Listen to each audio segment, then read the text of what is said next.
Okay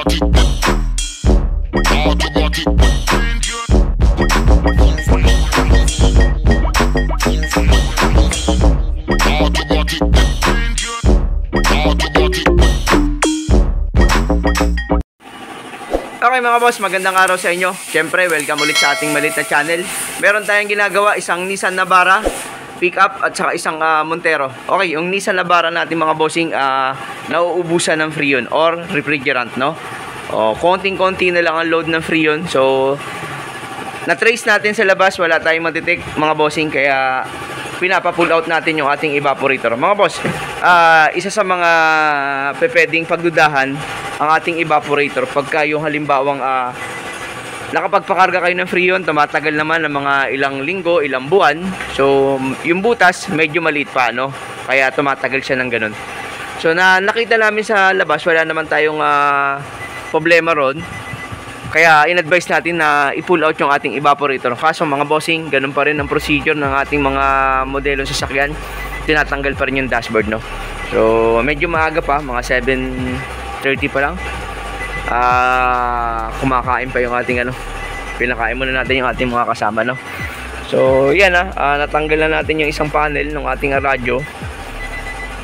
O yan, lahat mga bossing, limas to. Ang maganda lang dito kasi wala pa ng mga accessories na sinasabi natin, no? Na medyo pag nabunot o natanggal, medyo abala. Ito naman, urig pa naman yung radyo natin, urig pa yung ibang mga socket, kaya walang problema sa pag baklas kabit, no? Kasi hindi mo siya masasabing maglulus dahil nga may mga kasi may mga napalitan na ng mga radyo, yung ibang mga pagkaka-tape o yung pagkakadugtong medyo hindi ganun katibay, kaya pagka nahatak ng konti, nabubunot, hindi mo alam kung saan nakakabit, no? So kaya mas gusto natin tanggalin yung mga stock kaysa sa may mga accessories, kasi mas trabaho yun eh. Okay, so yun yung gagawin natin dito sa ating Navara. At syempre yung ating Montero mga bossing, ganun din, naubos din ng Freon, pero nakitaan na namin ng problema, nasa evaporator nya. Ito evaporator ng ating Montero mga bossing. O yun din, ang sabi ng kliyente natin, nung isang gabi meron pa, pero nung umaga wala na. Ang lakas ng butas nitong ating evaporator mga bossing. So kaya nagpapalit tayo ng panibagong evaporator. So hindi na natin siya gagawin na i-flushing lahat, wala namang siyang issue sa ganun. Ang issue lang niya talaga yung nawala yung kanyang Freon. So kaya nawala yung lamig, no? So isang Montero mga bossing, may school bus na L300 doon. So cost lang naman. Okay, so yun ang gagawin natin dito. Wala naman masyadong special dahil nga baklas kabit lang naman itong ating gagawin. Pero share na rin namin sa inyo yung mga ganong eksena na baka nagpakarga kayo ng Freon, tapos after ilang buwan nawawala o humihina ulit, tapos pagka na-trace kulang na naman ng Freon, pag nahanap sa labas wala makita, isa yun mga bossing, yung evaporator, no? Yun ang may medyo kasi ang edad kasi ng mga evaporator, pag lumampas na ng mga 5 taon mga bossing, yun na yun, pwede na mabutas yan, lalo na kung walang mga cabin filter at lalo na kung halimbawa hindi nalilinisan, no? Okay, so check man natin mamaya itong Navara pag naibaba na kung talaga andito yung leak, no? Para makita natin. Okay?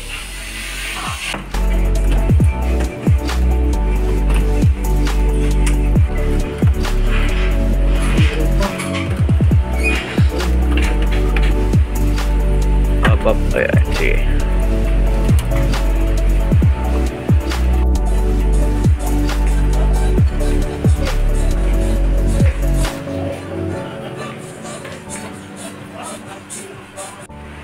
Okay mga boss, pati yung ating wiper tinanggal na para makuha lang yung tornilyong andun nakalagay. Kaya medyo abala o hassle itong pagtanggal ng ating evaporator nitong ating Navara. Ngayon na itsura niya mga boss. Tsaka yun na lang naman, kasi yung brace na yan kailangang iangat, kaya kailangan tanggalin yung tornilyo dun dahil nakatornilyo rito mga bossing. Yan, konektado sa labas. Wala pa mga terminal yung body ground. Alam ko body ground to. Palagyan na lang natin ng tornilyo to mamaya ng I terminal, yung bilog, para hindi na naka-ipit lang.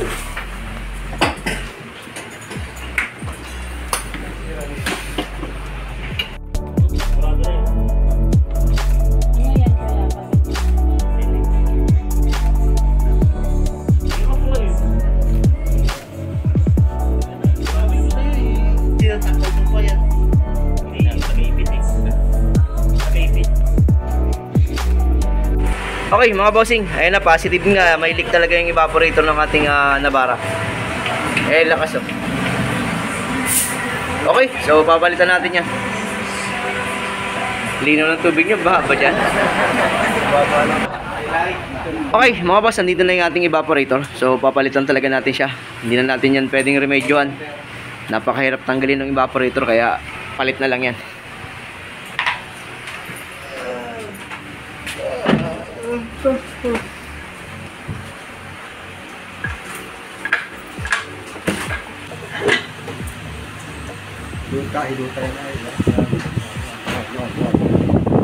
Dito sa ba?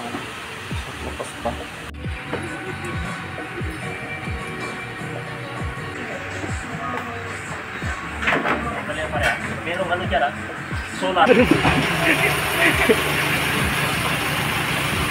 May tao pala sa loob. Okay mga bossing, nag-load na tayo ng Freon. 30 low side, 220 yung ating high side mga bossing. Medyo mataas ng konti. Napansin namin yung kanyang clutch pan, pero malamang magbabago pa naman to.